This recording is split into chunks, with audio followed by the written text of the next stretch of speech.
The first sound was so sharp, it sliced straight through my sleep like a blade through paper. One moment I was adrift in the warmth of my blankets. The next my eyes were wide in the dark. It wasn't the sound of a knock. It was a strike, deep and heavy, vibrating through the walls. For a half-second, my groggy mind tried to believe it was a dream or a passing car door slam. Then it came again, louder, and I knew. Someone was at my front door in the dead of night. It was 3:04 a.m. according to the glowing numbers on my bedside clock. A time of night where the world feels frozen and any disruption feels like an omen. I swung my legs over the side of the bed, adrenaline already rushing through my chest. Somewhere beyond my closed bedroom door, claws clicked against hardwood floors. My canine South had woken up too, and they were already in high alert mode.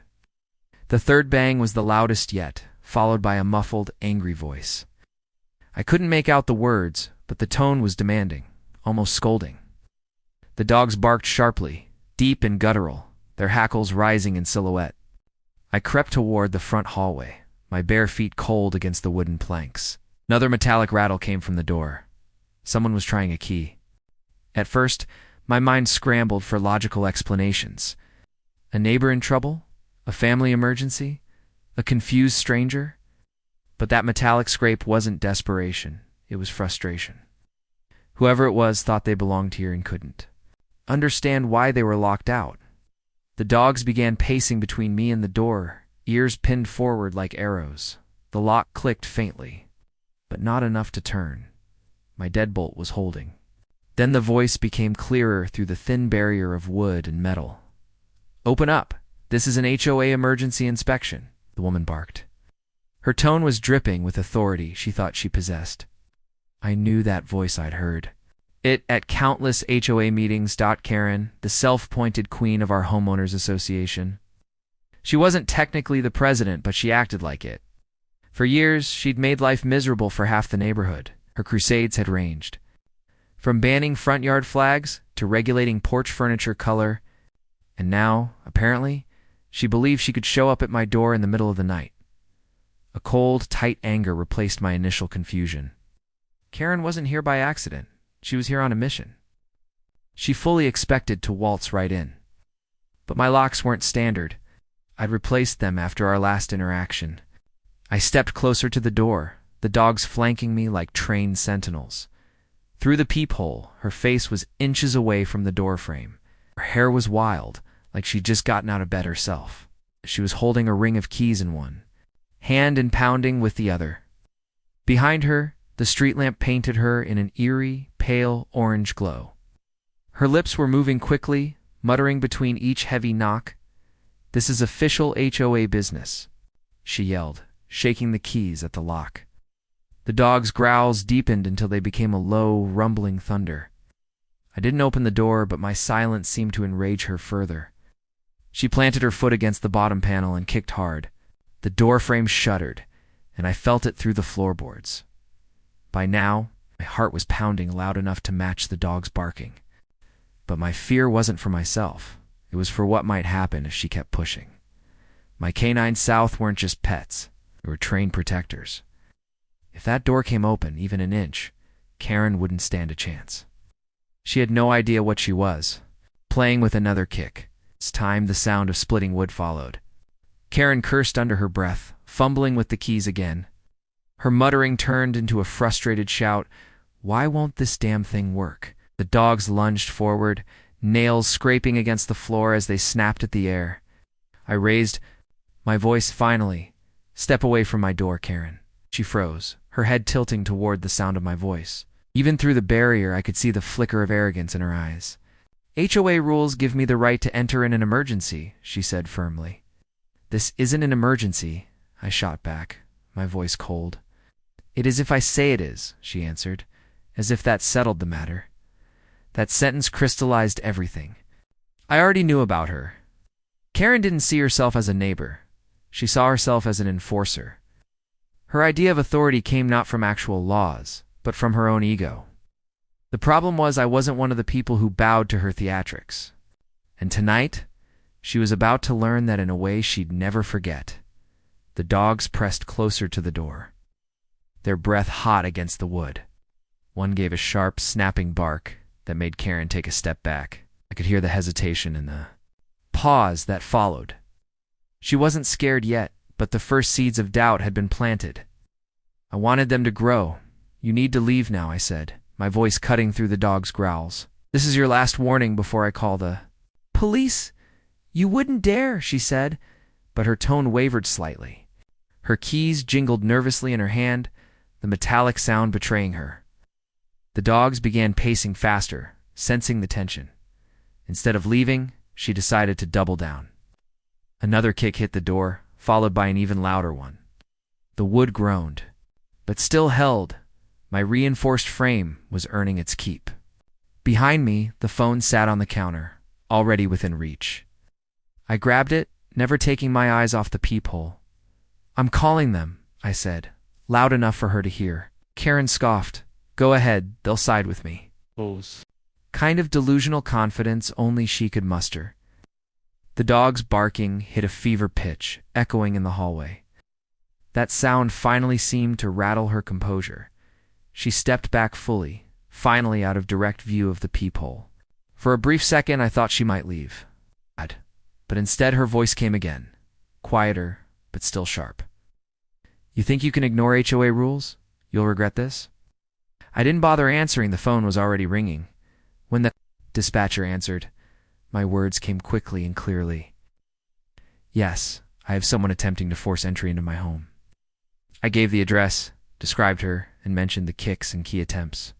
The dispatcher's calm voice promised an officer was already on the way. I hung up, the dog still pacing and growling.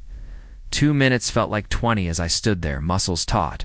Karen lingered outside, pacing like a caged animal. Every now and then, she'd jingle the keys like a taunt. The air between us felt thick, even separated by a locked door. Then, finally, red and blue lights swept across my living room wall. The police cruiser pulled up, and the beams of a flashlight cut across the porch. Karen's voice instantly shifted from combative to sugary sweet. "Oh, officer, thank goodness." "You're here," she called out.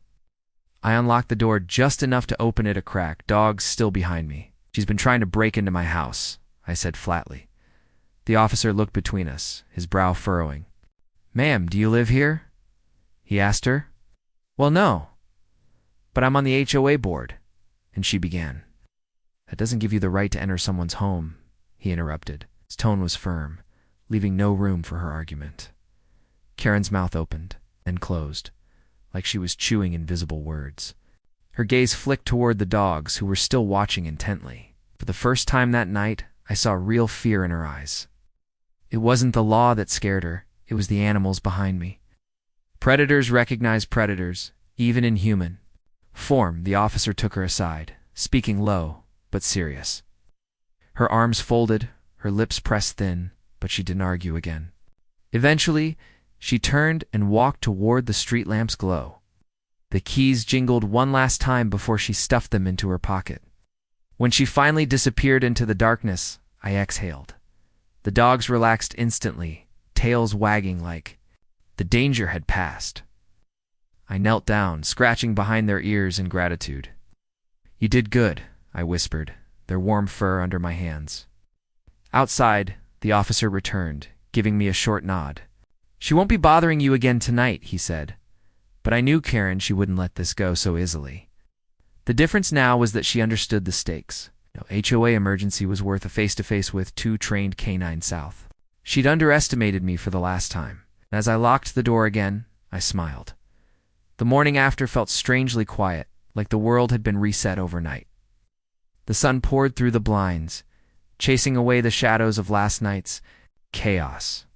But beneath that calm was the hum of tension, waiting to erupt again. I made coffee, but my hands still trembled faintly from the adrenaline. The dogs lounged near the back door, keeping their eyes on the front. I replayed every moment in my head, each bang, each growl, each sharp exchange. The officer's words had been clear, but Karen's smirk still haunted me. She wasn't the type to accept defeat without a counterstrike. In her mind, I had humiliated her in front of both the police and her own ego. That made me her new #1 priority. By 9 a.m., the first ripple of gossip had already reached me. A text from my neighbor down the street read, "Heard about Karen? You okay?" Apparently, Karen had already been spinning her own version of events. According to her, she had been ensuring neighborhood safety at my home. She conveniently left out the part where she tried to break in. By midday, 3 more neighbors had reached out privately. Some offered sympathy, others offered warnings about what might come next. One even admitted Karen had attempted similar inspections before. The difference was, no one else had ever outright called the cops on her. I was the first to push back with real consequences. That evening, an official email from the HOA landed in my inbox. The subject line read, "Clarification regarding last night's incident." It was written in the most diplomatic legalese imaginable. They regretted any misunderstanding and valued the safety of all residents. But not once did they actually condemn Karen's actions. Instead, they reminded everyone of HOA inspection protocols. According to them, board members could enter properties in emergencies. The definition of emergency, of course, was vague and self-serving. It was a policy Karen had clearly been abusing for years. But now, I had the perfect opportunity to challenge it. Forwarded the email straight to my attorney with the subject, "Need advice?" We had talked before about Karen's harassment, but this was different. Attempted forced entry at 3 a.m. crossed a bright red legal line. He agreed it was worth pursuing both criminally and within HOA bylaws. For the first time, I felt like the tables might actually turn. 2 days later, a letter arrived in my mailbox without a return address. Inside was a single sheet of paper, typed in bold font. "You've made a big mistake." No name, no signature, but the meaning was clear. Enough it was the kind of petty intimidation move Karen would think was clever. That weekend, the neighborhood had its monthly HOA meeting. Part of me wanted to skip it, avoid the drama, and keep my peace. But another part knew this was the best place to stand my ground. The dogs seemed to sense my mood as I grabbed my coat and car keys. They watched me leave with an intensity that made me smile. The meeting was already buzzing when I walked in. Karen sat near the front, posture stiff, lips pressed into a thin line. She didn't look at me, but I could feel her awareness like a heat lamp. A few neighbors offered subtle nods of encouragement. Others kept their heads down, unwilling to take sides openly. When the agenda reached new business, I raised my hand. "I'd like to discuss the events of last Tuesday at my property," I said. Karen shifted in her seat but kept silent, eyes locked on the table. I described the incident factually, without theatrics or exaggeration. Gasps and whispers rippled. Through the crowd, a few board members exchanged uneasy glances. The president cleared his throat, clearly caught off guard. "This is not typical HOA procedure," he admitted slowly. I slid a copy of the police report across the table toward him. "This is what happens when you abuse vague rules," I said plainly. Karen finally spoke, her voice sharp as a knife. "You're twisting the facts. I was protecting the neighborhood." Several people rolled their eyes. A few even chuckled. Quietly, the president's gaze stayed fixed on the paper in front of him. The silence that followed was heavier than any argument. By the end of the meeting, a motion was made to revise inspection policies. It passed with a surprising majority, even without an official vote on Karen's status. She left the room. Before the meeting adjourned, her heels clicking angrily. I knew this wouldn't be the last I'd hear from her. For now, I'd won the first round. The days following the HOA meeting felt deceptively calm. Karen's car still passed my house. Twice a day, slow enough to be noticed. She didn't wave, didn't glare, just drove past like a shark circling. Her absence from direct confrontation was almost more unsettling. I knew she was plotting something behind that veneer of silence. On the 4th day, the first sign of retaliation appeared. A bright orange violation notice was taped to my mailbox. Claimed my lawn grass exceeded HOA height limits by half an inch. I'd mowed just 3 days earlier, making the claim laughable. The dogs watched from the porch as I ripped it down. That same evening, I spotted her talking to 2 other board members. They huddled near the community mailbox, speaking in hushed tones. Every so often, Karen would glance toward my house with a smirk. It was a look I'd seen before, right before she started another petty crusade. This time, though, I was ready for her. I began documenting everything: dates, times, photos, even small details. If a leaf was out of place, or a trash can was an inch from the curb, I took a picture. It wasn't paranoia, it was ammunition for whatever she tried next. The dogs became part of my routine patrol, trotting beside me in the yard. Their presence was enough to make most people think twice. One night, around 11 p.m., the doorbell camera sent an alert. I opened the feed to see Karen on my porch again, phone in hand. She was taking photos of my front steps, crouching like a crime scene investigator. The dogs, hearing my voice from the camera speaker, ran to the door barking. She jumped back. So fast, she nearly dropped her phone. "Karen, leave my property immediately," I said through the speaker. Her face tightened, but she didn't argue, not with the dogs barking. She muttered something I couldn't catch before storming off, into the dark. I saved the footage, tagging it with the date and time. This was no longer neighborhood drama, it was harassment. The next morning, I met with my attorney again, reviewed the footage and the growing stack of evidence. "This is enough to send a formal cease and desist," he said. We drafted the letter together, making sure it was airtight legally. By noon, it was sent to both Karen and the entire HOA board. The reaction was immediate. Karen posted a long rant in the community Facebook group. She painted herself as the victim, claiming, "I was weaponizing my dogs."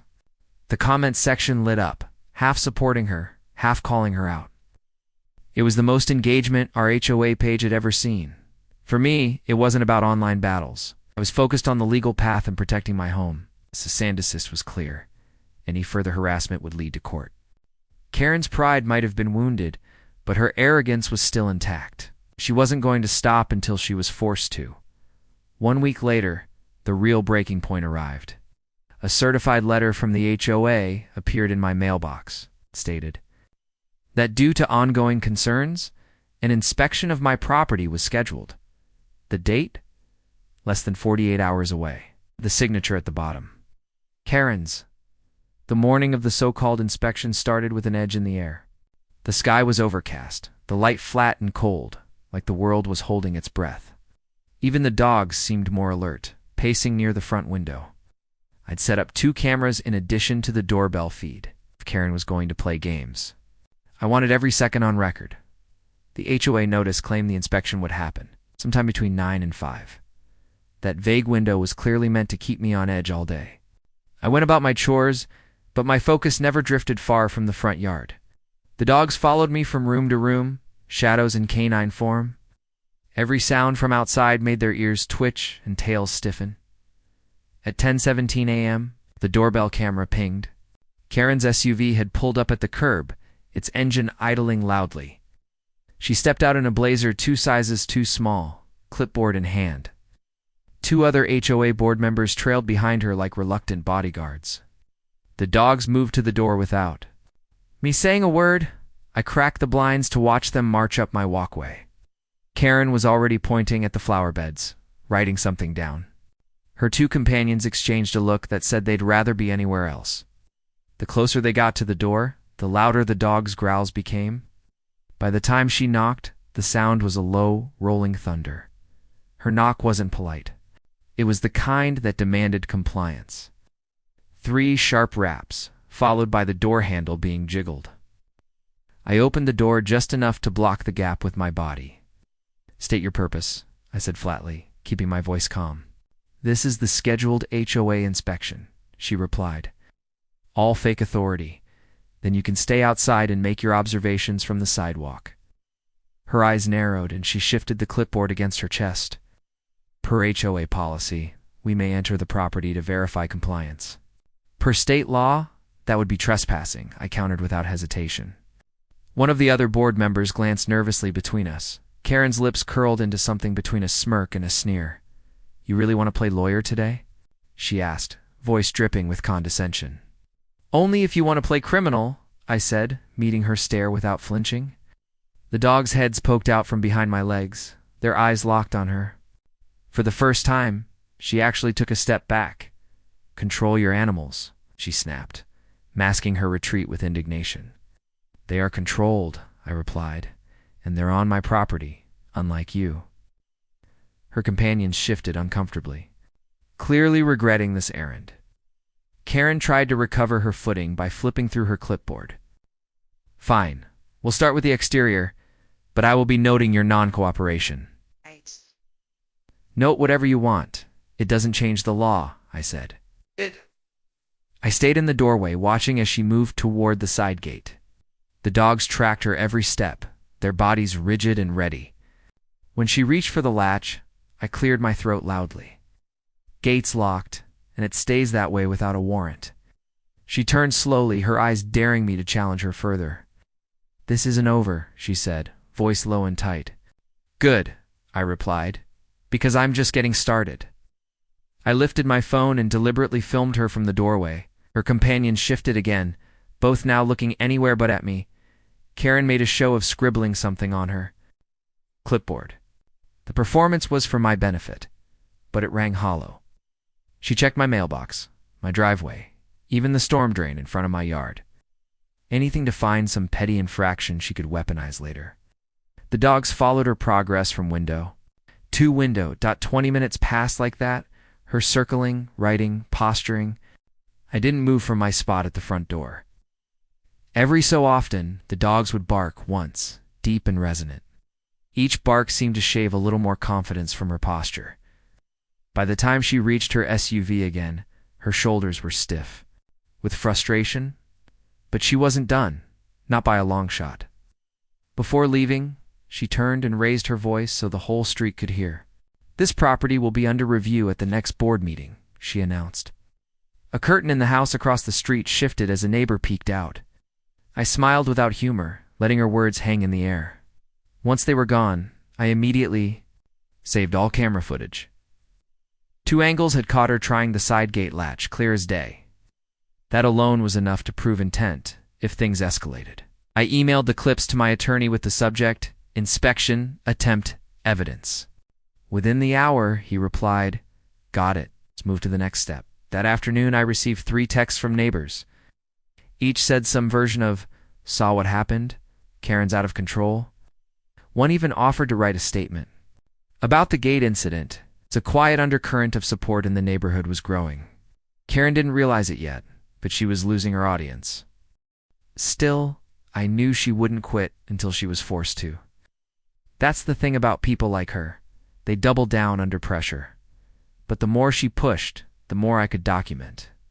And the more I documented, the closer I got to ending her reign. For the first time, I felt like I had momentum on my side. When the dogs settled that evening, I sat with them by the back door. They leaned into me, warm and steady, the tension melting from their bodies.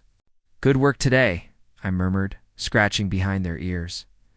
They didn't know the details, but they understood the fight. They were my constant, unshakable defense line. Night fell quietly, the streetlights casting pale cones on the road. From my living room window, I could see Karen's SUV pass once more. She didn't slow this time, didn't even look toward my house. But I knew the absence of action was its own kind of strategy. I'd be ready for whatever came next. Next HOA meeting was unlike any I'd ever seen. The community center parking lot was full 15 minutes before start time. Neighbors gathered in small knots, murmuring in low-charged voices. I could feel the undercurrent curiosity, frustration, even anticipation. Karen's name floated in the air like a rumor that had already grown legs. Inside, the board members sat at a long folding table. Karen was in her usual spot, clipboard in front of her like a shield. The president looked uneasy, shuffling papers he didn't seem to want to read. Empty chairs had been added for legal counsel, a rare occurrence here. I took a seat.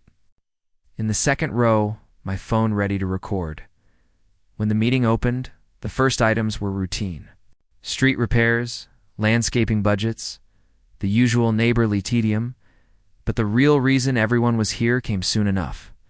Next item, incident at my address, the president announced.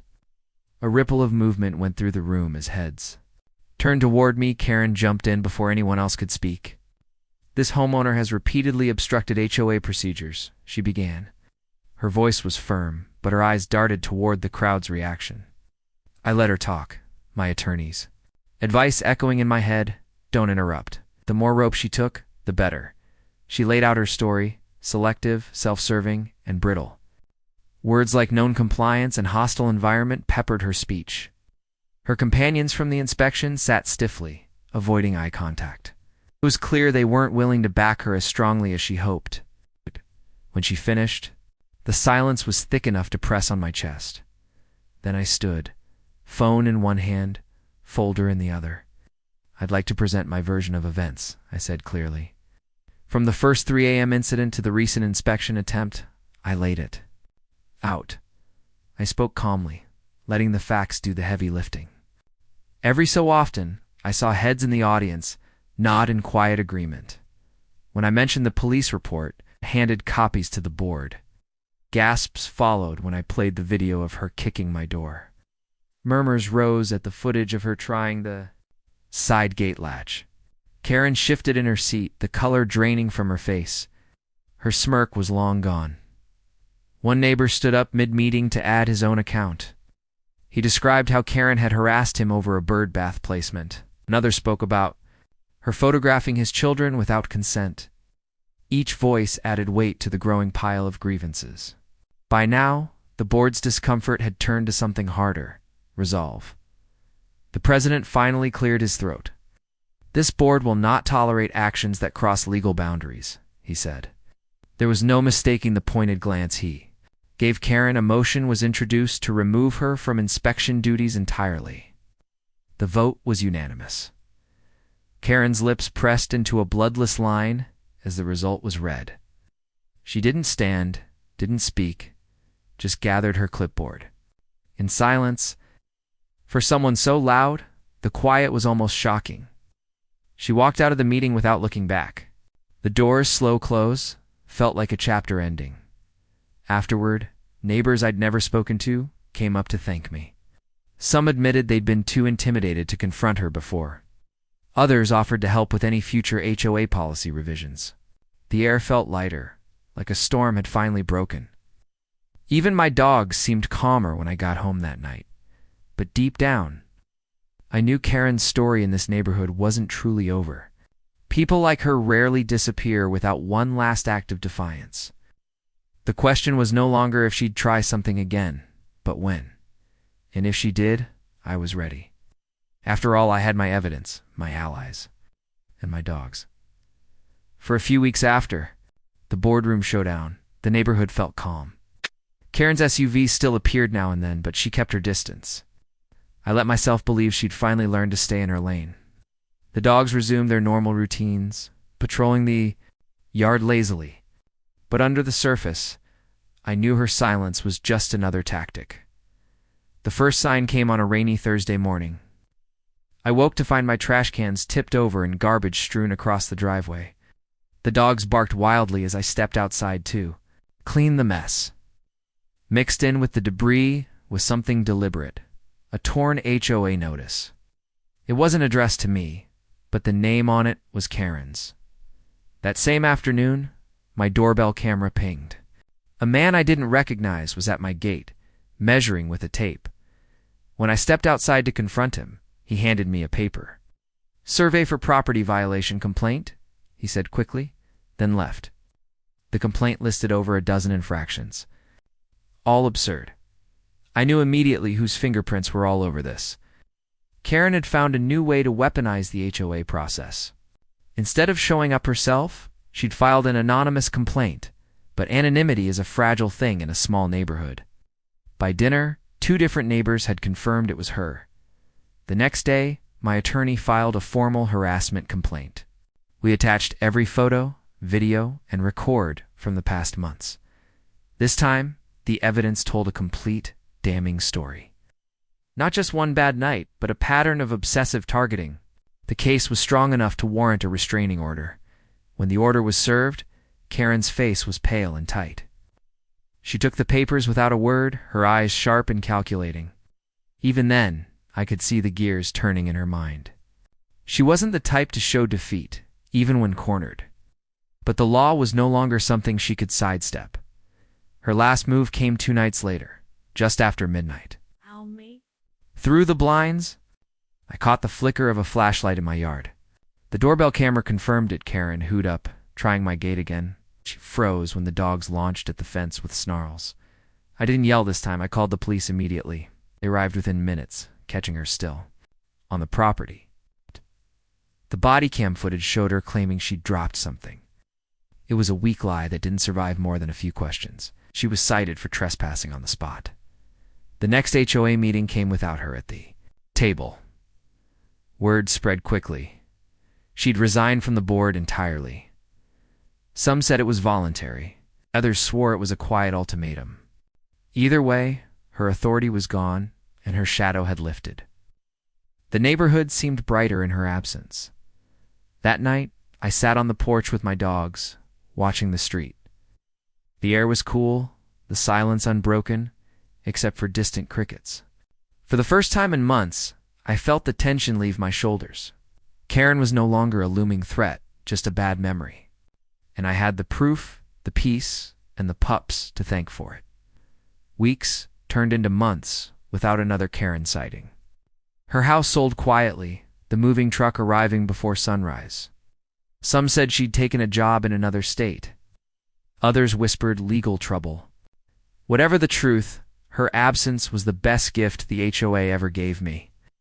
Even the dogs seemed to sense the shift, napping peacefully on the porch. The neighborhood slowly began to heal from her reign of pettiness. People lingered longer at the mailbox, chatting without fear of citation. Small projects popped up, gardens, porch swings, bird feeders. It was as if everyone had been holding their breath for years. Now, they could finally exhale. I kept all the evidence in a neatly labeled binder, not out of paranoia, but as a reminder of what vigilance can prevent. It sat on my shelf next to the restraining order paperwork. Every so often, I'd glance at it and feel a quiet sense of triumph. It's not gloating, just the satisfaction of having stood my ground. The board implemented new policies after her departure. All inspections now required unanimous board approval. Anonymous complaints were banned unless backed by proof. Meeting minutes were posted publicly to avoid hidden agendas. Transparency became the new language of our HOA. Looking back, the 3 a.m. door-kicking incident was a blessing in disguise. It forced me to learn my rights and use them effectively. It showed me the value of security, both physical and legal. And it proved that even the loudest bully can be silenced by facts, especially when backed by a pair of well-trained canines south. Now, my evenings are quiet, my mornings untroubled. The dogs and I take long walks without scanning for lurking threats. I greet neighbors knowing we're on the same side of the fence. The tension that once hummed under every interaction is gone, and peace, real, solid peace, has finally moved in.